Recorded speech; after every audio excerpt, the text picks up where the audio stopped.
when they started the evacuation, there was immediate shutdown.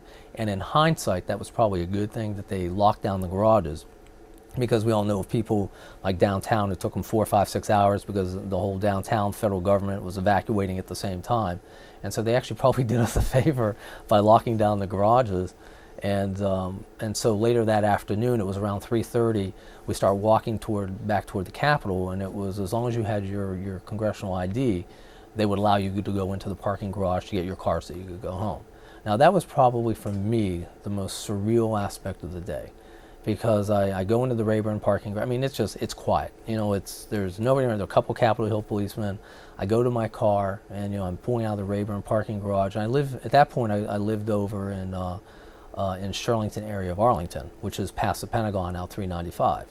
And I think in the course of when I left the Rayburn parking garage and got to the complex I live over in Shirlington off of 395, I may have encountered maybe 4 or 5 cars on the road, during that sort of 6, 7, 8 mile drive. And it was because at that point, if you recall, 395 heading north into the city had been shut down. I think it was shut down sometime that morning. And so there was no traffic coming in 395 as I was heading southbound on it. And I probably encountered maybe 4 or 5 cars in my journey back home.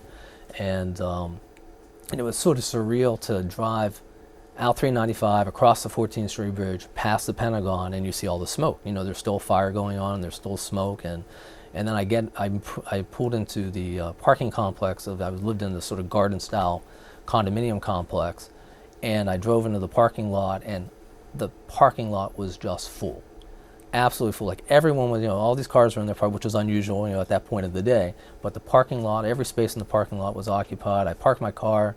I get out of my car. It is deathly silent, and clearly everyone was in their condominium and glued to the television set.